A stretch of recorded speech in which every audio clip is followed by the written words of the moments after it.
Bismillahirrahmanirrahim. Assalamualaikum students. Welcome students. You are watching my YouTube channel. My name is Sania Mumtaz. Today I am going to teach you physics chapter 1, chapter name measurements. आज मैं आपको physical quantities पढ़ाने जा रही हूँ। Physical quantities पढ़ाने से पहले मैंने आपको दो टॉपिक आपको क्लियर करवा चुकी हूँ। जो पहला टॉपिक है उसका नेम है हमारे पास फिजिक्स, इंट्रोडक्शन ऑफ फिजिक्स, और उसमें मैंने आपको साइंस के हवाले से बताया था। और जो दूसरा टॉपिक मैंने आपको क्लियर करवाया है वो मैंने आपको ब्रांचेस ऑफ फिजिक्स क्लियर करवा चुकी हूँ। ठीक है, आज हमारा टॉपिक है फिजिकल क्वांटिटीज। ठीक है, फिजिकल क्वांटिटीज पढ़ाने से पहले मैं आपको कुछ बताना चाहूंगी। देखें, एक कमरा है जो हम तमीर करते हैं, ठीक है, उसमें हमारे लिए सबसे छत से भी ज्यादा, मतलब अगर छत को हमने सपोर्ट देनी है तो उसके लिए क्या चीजें जरूरी होंगी? उसके लिए हमारे पास 4 पिलर जरूरी होंगे। और वो 4 पिलर कौन से होंगे? वो 4 पिलर हमारे पास दीवारें होंगी। ठीक है, सबसे पहले हमारे लिए कोई भी इमारत हम तमीर करते हैं तो उसके लिए सबसे पहले हमारे लिए उसकी सपोर्ट जरूरी होती है। ठीक है, छत को सपोर्ट तभी मिलेगी जब उसके 4 पिलर होंगे, तभी एक कमरा हमारे पास पूरा बनेगा। ओके, इसी तरह जो फिजिकल क्वांटिटी है, कोई भी कॉन्सेप्ट फिजिक्स का, कोई भी लॉ फिजिक्स का, उसे समझने के लिए फिजिकल क्वांटिटीज को अच्छे से पढ़ना, अच्छे से समझना बहुत जरूरी है। ओके, अभी मैं आपको फिजिकल क्वांटिटी पढ़ाने जा रही हूँ। तो इसकी डेफिनेशन है the quantities which can be measured and have physical significance is called physical quantity. बेटे, फिजिकल क्वांटिटी ऐसी क्वांटिटी होती है जिसे हम मेजर कर सकते हैं, जिसे हम नाप सकते हैं। देखें, कोई भी चीज है, ये बोर्ड है, ठीक है, इसकी जो लंबाई है या इसकी जो चौड़ाई है, ये इसकी चौड़ाई होगी, ये इसकी लंबाई होगी। इसे नापने के लिए कोई ना कोई चीज की हमें जरूरत होगी, फिर कहीं जाकर हमें पता चलेगा कि बोर्ड की चौड़ाई इतनी है और इसकी लंबाई इतनी है, तो ये इसकी फिजिकल अपीयरेंस है। ठीक है, उसके अलावा आपका कद है, आप अपने कद को नापने के लिए कोई भी इंस्ट्रूमेंट यूज करेंगे, आप बता सकते हैं मेरी जो हाइट है वो 5.5 है या 6 है या 6.1 है, मतलब इतनी है।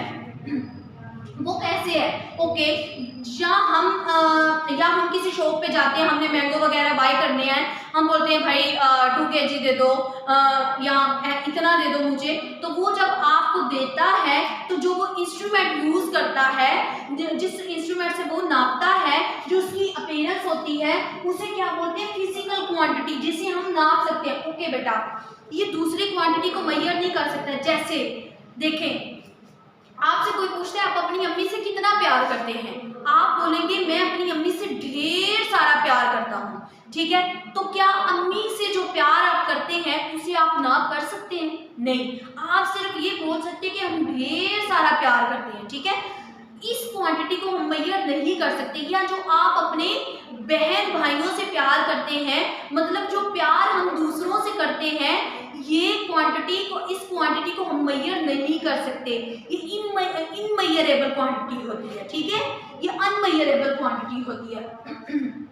ओके बेटा, जो फिजिकल क्वांटिटी है ये हमारे पास 2 टाइप की है। एक इसमें हमारे पास है बेस क्वांटिटी, और जो दूसरी हमारे पास है वो क्या है? हमारे पास डिराइव्ड क्वांटिटीज। ठीक है, पहले मैं आपको बेस क्वांटिटी रीड करवाऊंगी, देन मैं आपको डिराइव्ड क्वांटिटीज रीड करवाऊंगी।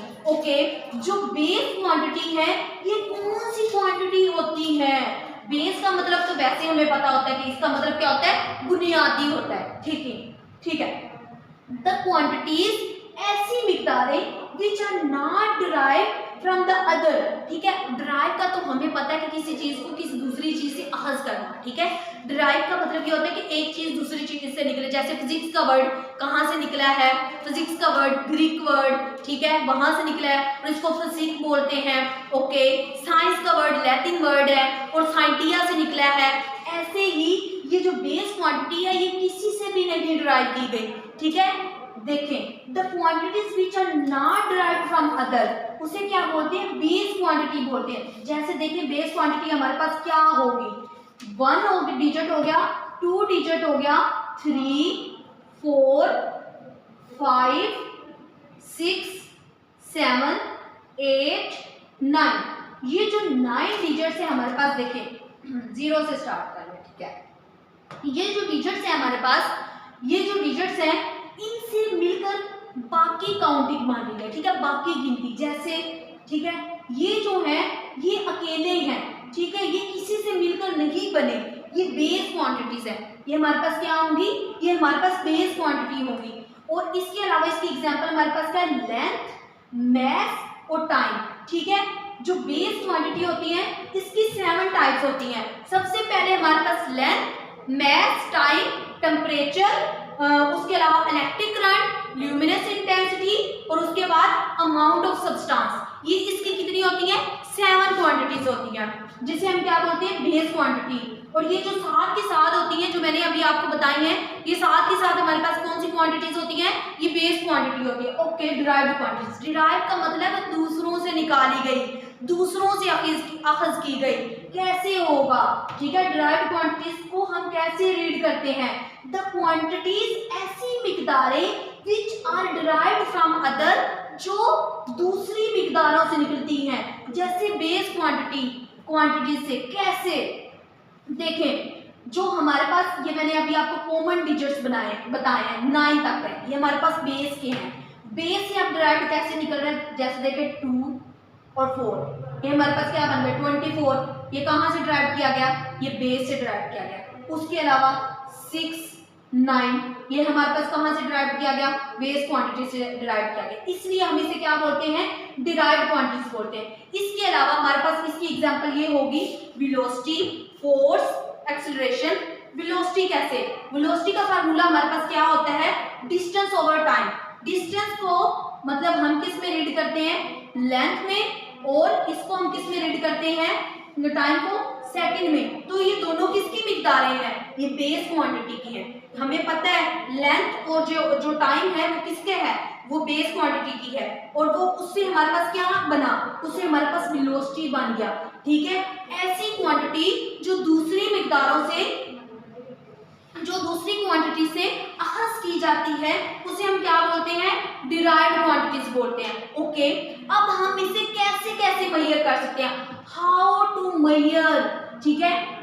उसने बोला है सबसे पहले आप क्या करें, एक स्टैंडर्ड को सिलेक्ट करें, ठीक है। जिस स्टैंडर्ड पे हम इसे क्या कर रहे हैं, हम इसे नाप रहे हैं या मेजर कर रहे हैं, उसके जैसे एक स्टैंडर्ड है, हमें पता है कि हमने 1 kg हमने क्या लेने हैं, किन्नू लेने हैं, ठीक है। तो हमें कैसे पता चलेगा जब हम किन्नू लेने जाते हैं 1 kg, तो वो जो 1 kg के लिए उन्होंने वो जो इतना सा इंस्ट्रूमेंट रखा होता है जिसके ऊपर 1 kg लिखा होता है, ठीक है, वो एक स्टैंडर्ड है, ठीक है। जब हम दूसरी साइड पे, मतलब ये जो हमारे पास होती है टोकरी वगैरह, या वो जो रखा होता है जिसके अंदर वो माटे वगैरह रखते हैं, ठीक है, ये देखें, जब वो इसमें रखते हैं, तो जब इन दोनों को मुआवजा हो रहा होता है कि 1 kg का एक साइड पे उन लोगों ने वो स्टैंडर्ड रख लिया और दूसरी साइड पे किन्नू रख लिया, ठीक है। पहले तो हमने सिलेक्ट स्टैंडर्ड किया, ठीक है, वो रखा वहां पे।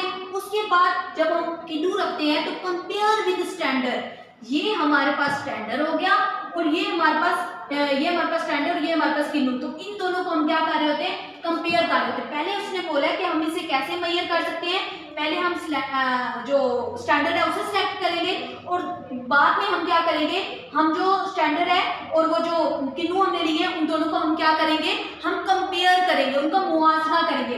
अगला क्वेश्चन हमारे पास क्या है, अगला क्वेश्चन ये है, what are 2 quantities of ideal standard. Ideal standard बेटे वो होता है जो सबसे अलग होता है, जो अपनी कोई भी चीज है वो तब्दील नहीं करता, उसकी कोई भी चीज खराब नहीं होती, वो सबसे अनोखा होता है। तो ये कैसे होगा कि हमें एक आइडियल स्टैंडर्ड मिले, कैसे, ठीक है। अगर वो हमारे पास जो आइडियल स्टैंडर्ड होता है वो क्या होता है, इट इज असेसिबल होता है। असेसिबल का मतलब क्या होता है, इजीली अवेलेबल, कि हमें बहुत जल्दी क्या होता है वो मिल जाता है। उसके बाद उसमें कोई चेंजिंग नहीं आती, मतलब कोई उसका वजन या वगैरह होता है ना कि एक स्टैंडर्ड हम यूज कर रहे हैं, ठीक है, उससे हमने वजन किया है, थोड़ी देर बाद हम करेंगे तो उससे कम आ गया है, या थोड़ी देर बाद फिर करेंगे तो फिर काम आ जाएगा। ये जो स्टैंडर्ड होता है मतलब इसमें कोई चेंजिंग नहीं होती, ये कांस्टेंट होता है जो आइडियल स्टैंडर्ड होता है, ठीक है।